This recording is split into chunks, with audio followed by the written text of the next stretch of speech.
Chapter 15. Barry had been gone for too long.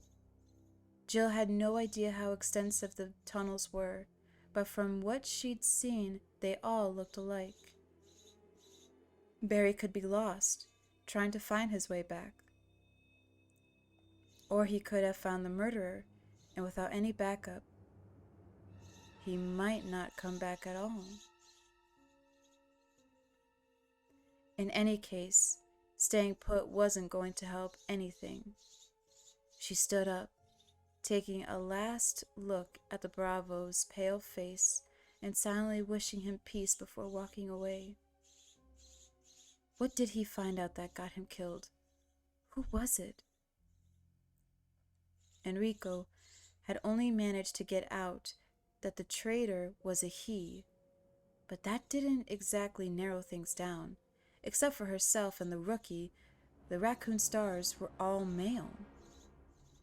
She could rule out Chris, said he'd been convinced from the start that there was something weird going on, and now Barry, who had been with her when Mariani died. Brad Vickers simply wasn't the type to do anything dangerous, and Joseph and Kenneth were dead, which leaves Richard Aiken, Forrest Spire, and Albert Wesker. None of them seemed likely, but she had to at least consider the possibility.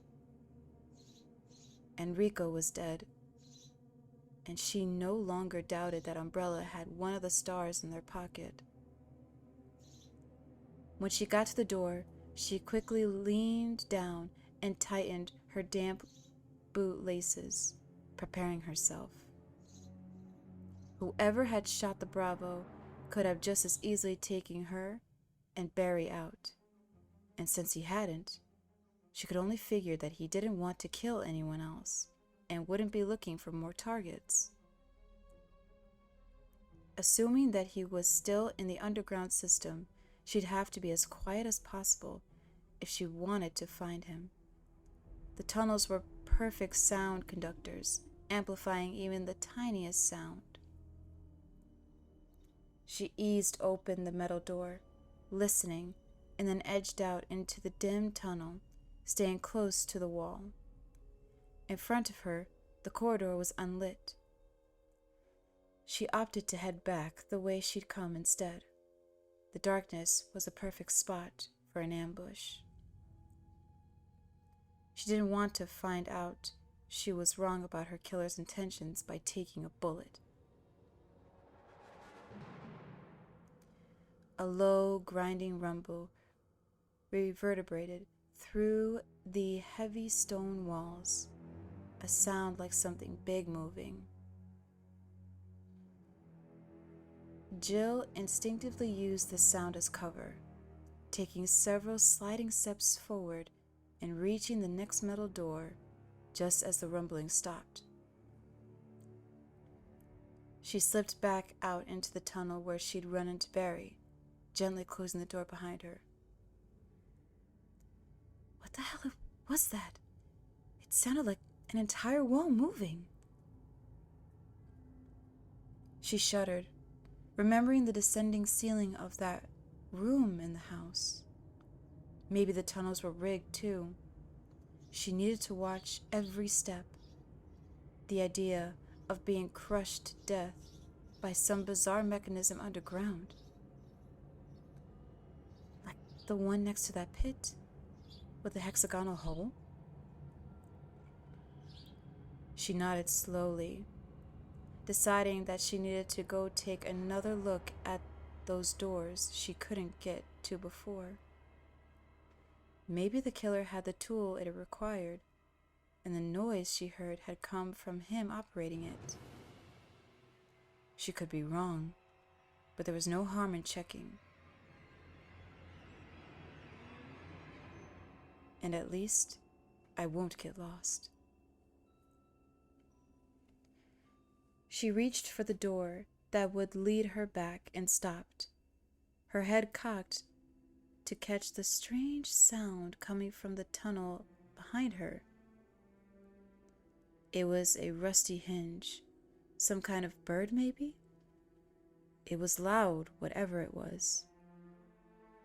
Thump, thump, thump. That sound she knew. Footsteps, headed in her direction, and it was either Barry or someone built like him. They were heavy, plodding, but too far apart, too deliberate. Get out of here, now! Jill grabbed at the metal latch and ran into the next tunnel, no longer caring how much noise she'd made. Although she sometimes misread them, her instincts were never wrong, and they were telling her that whoever or whatever was making that sound, she didn't want to be there when it showed up. She took several running steps down the stone corridor, away from the ladder that led back to the courtyard, and then forced herself to slow down, taking a deep breath. She couldn't just go sprinting ahead either. There were other dangers than the one she'd left behind. Behind her, the door opened. Jill turned, raising her Beretta, and stared in horror at the thing standing there. It was huge, shaped like a man, but the resemblance stopped there.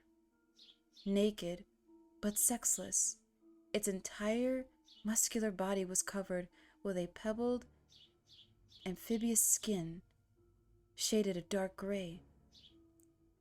It was hunched over so that its impossibly long arms almost touched the floor, both its hands and feet tipped with thick, brutal claws. Tiny, light-colored eyes peered out at her from a flat, reptilian skull. It turned its strange gaze toward her, dropped its wide, hinged jaw, and let out a tremendous, high-pitched screech like nothing she'd ever heard before, the sound echoing around her, filling her with mortal terror. Jill fired 3 shots that smacked into the creature's chest and sent it reeling backwards. It stumbled, fell across the tunnel wall, and with another terrible shriek, it sprung at her, pushing off the stones with powerful legs, its claws outstretched and grasping.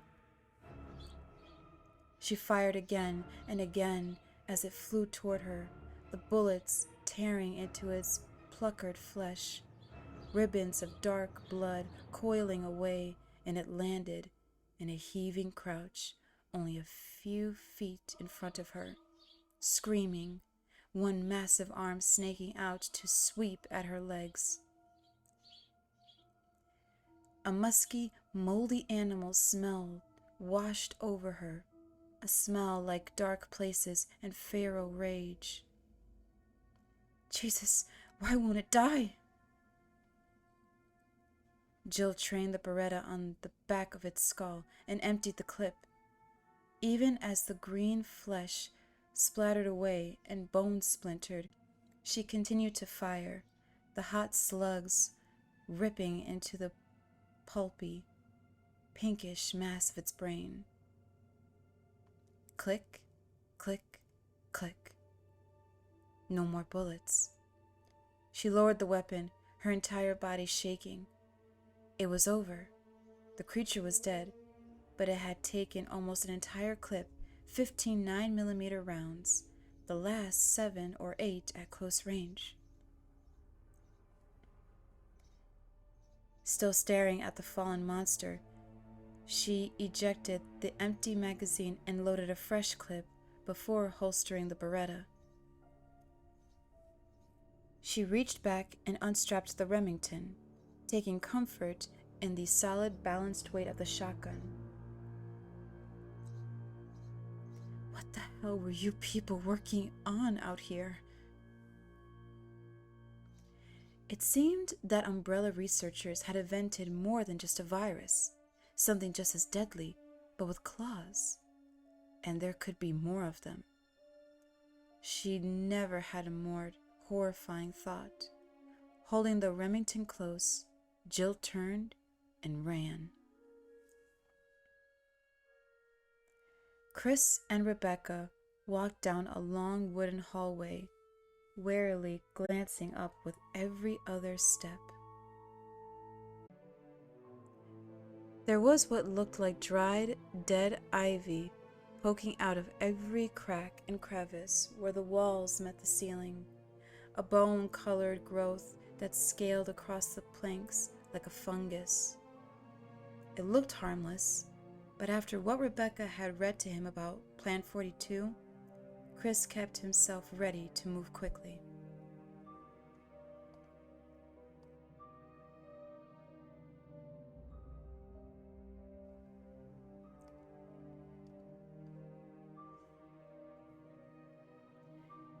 After going through the rest of the papers in the trunk, Rebecca had come up with a report on some kind of an herbicide that could apparently be mixed in Plan 42, called 𝘰𝘗𝑗𝘸.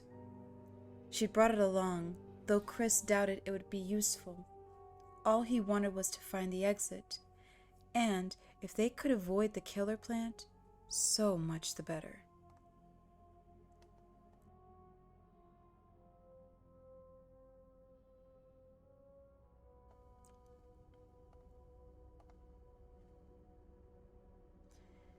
The front hall had been cleared of the growth, though Chris wasn't prepared to call it secured. Besides the 2 bedrooms by the front door, there had been a rec room that could have been distinctly creepy. Chris had looked inside and immediately felt his internal alarms going off, though he hadn't known why. There had been no danger that he could see, just a bar and a couple of tables. In spite of the seeming calm, he had closed the door quickly and they'd moved on. His gut feeling was enough of a reason to leave it alone. They stopped in front of the only door in the long, meandering stretch of hallway, both of them still glancing nervously at the scaling ivy near the ceiling. Chris pushed at the knob, and the door swung open. Warm, humid air flooded out of the shadowy room, thick and tropical, but with a nasty undertone, like the taint of spoiled fruit. Chris instinctively pushed Rebecca behind him as he saw the walls of the chamber. They were completely covered in the same kind of strange, staggering growth that was in the hall, but here, the scaly ivy was lush and bloated, a bilious verdant green. There was a faint whispering coming from inside the room, a subtle sense of movement, and Chris realized that it was coming from the sickly plant matter itself, the walls quivering in a weird optical illusion as the draping tendrils crept and grew. Rebecca started to step past him, and Chris pushed her back. "What, are you nuts? I thought you said this thing sucks blood." She shook her head, staring at the whispering walls. "That's not Plant 42, at least not the part the report talked about. Plant 42 is going to be a lot bigger and a lot more mobile. I never did much with phytobiology, but according to that study, we'll be looking for an angiosperm with motile foliage." She smiled a quick, nervous smile. "Sorry, think of a great plant bulb with 10 to 20 feet and its vines wavering around." Chris grimaced. "Great. Thanks for putting my mind at rest." They edged into the large room, careful not to walk too closely to the hissing walls. There were 3 doors beside the one they came through, one directly across from the entrance, and the other 2 facing each other to the left, where the room opened up. Chris led them toward the door opposite the entrance, figuring it was the most likely to lead out of the bunkhouse. The door was unlocked, and Chris started to push it open. Bam! The door slammed shut, causing them to jump back, weapons raised. A series of heavy, sliding thumps followed, like someone on the other side was kicking at the walls, except the sounds were everywhere, above and below, the door's sturdy frame beating against every corner of the sealed room. "Lots of vines, you said?" Chris asked. Rebecca nodded. "I think we just found plant 42. They listened for a moment, Chris thinking about the kind of strength and weight it would take to slam the door so solidly. "No kidding. Bigger and more mobile. And maybe blocking the only exit to this place. Terrific." They backed away, turning into the open area and looking at the other 2 doors. The one on their right had the number 002 above it. Chris fished out the keys he'd found and flipped through them, finding one with a matching number. He unlocked the door and stepped inside, Rebecca behind him. There was a smaller door to the left that opened to a bathroom, quiet and dusty. The room itself was another bedroom, a bunk, a desk, a couple of shelves. Nothing of interest. There was another series of dull thumps from behind the far wall, and they quickly moved back into the humid, whispering room, Chris fighting a growing certainty that they were going to have to deal with the plant if they wanted to get out. Not necessarily. There could still be another way. The way things had been going so far, he didn't think so. From the shuffling zombies lurking in the main house, to the run through the courtyard, snakes dropping from the trees, every part of the Spencer estate seemed to be designed to keep them from leaving. Chris shook the negative thoughts aside as they approached the shadowy chamber's final door, but they came rushing back at the sight of the small green keypad set next to the frame. He rattled the knob, but there was no give. It was another dead end. "Security lock," he said, sighing. "No way to get in without the code." Rebecca frowned down at the pattern of tiny red lights set above the numbered buttons.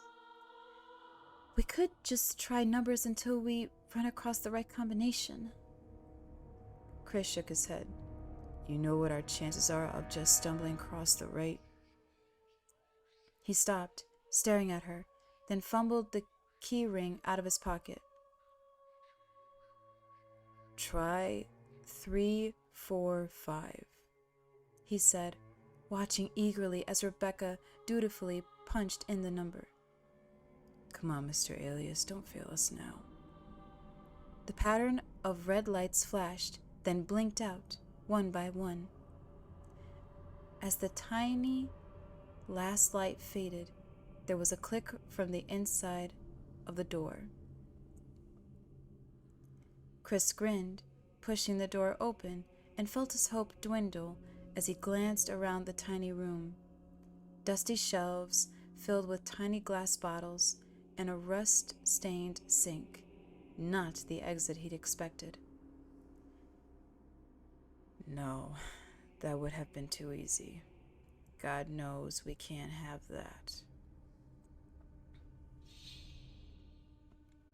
Rebecca walked quickly to one of the shelves and looked over the glass bottles, mumbling to herself. 𝘰𝘗𝘗𝘕𝑚𝑒𝑛?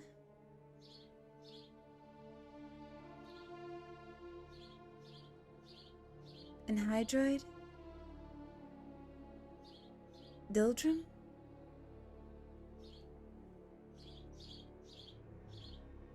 She turned back to him, grinning widely. Chris, we can kill the plant. That 𝘰𝘗𝘗𝘵, the phytotoxin, I can make it here. If we can get to the basement, find the plant's root. Chris smiled back. Then we can destroy it without having to fight the damn thing. Rebecca, you're brilliant. How long do you need? 10-15 minutes. You got it. Stay here. I'll be back as soon as I can.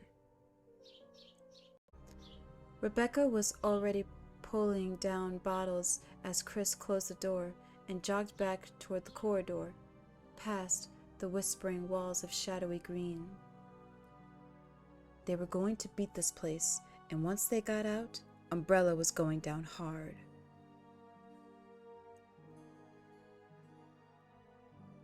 Barry was standing over Enrico's cold body, Wesker's map crumpled in one hand. Jill had been gone when he'd returned, and rather than look for her, he'd found himself unable to move, to even tear his gaze away from the corpse of his murdered friend. It's my fault. If I hadn't helped Wesker get out of the house, you'd still be alive. Barry stared miserably at Enrico's face, so filled with guilt and shame that he didn't know what to do anymore. He knew he had to find Jill, keep her from getting to Wesker, keep his family from being hurt, but still, he couldn't seem to force himself to walk away. What he wanted more than anything was to be able to explain himself to Enrico, make him understand how things had come to be the way they were. He's got Kathy and the babies, Rico. What else could I have done? What could I do but follow his orders? The Bravo stared back at him with glazed, unseeing eyes. No accusation, no acceptance, no nothing. Forever. Even if Barry continued to help the captain and everything else turned out the way it was supposed to, Rico Mariani would still be dead, and Barry didn't know how he was going to live with the knowledge that he was responsible.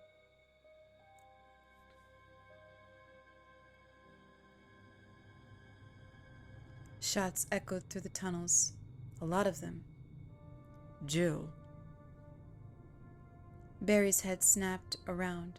He reached for his weapon automatically, the sound spurring him to action as anger flushed through his system. There could only be one explanation. Wesker had found Jill.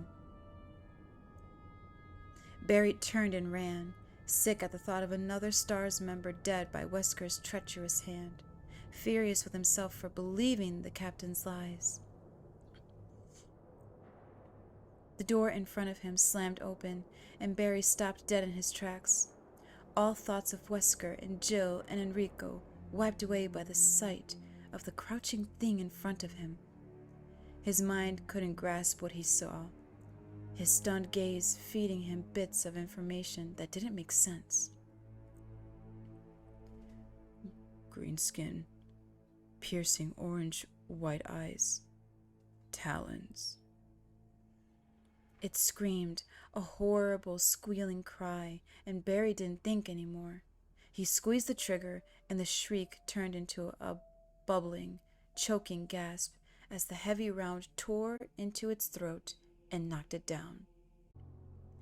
The thing flailed its limbs wildly as blood spurted from the smoking hole. Barry heard several sharp cracks, like breaking bones, saw more blood pour from its fists as long claws snapped off against rock. Barry stared in mute astonishment as the creature continued to spasm violently, burbling through the raged hole in its throat, as if still trying to scream. The shot should have blown its head off its neck, but it was another full minute before it died. Its frenzied thrashings gradually weakened as blood continued to pump out at tremendous rate. Finally, it stopped moving, and from the dark, noxious lake it had created, Barry realized that it had bled to death, conscious until the end. What did I just kill? What the From the tunnel outside, another shrieking howl resounded through the clammy air and was joined by a second, then third. The animal cries rose up, furious and unnatural, the screams of creatures that shouldn't exist. Barry dug into his hip pack with shaking hands and pulled out more rounds for the Colt, praying to God that he had enough and that those shots he'd heard before hadn't been Jill's last stand.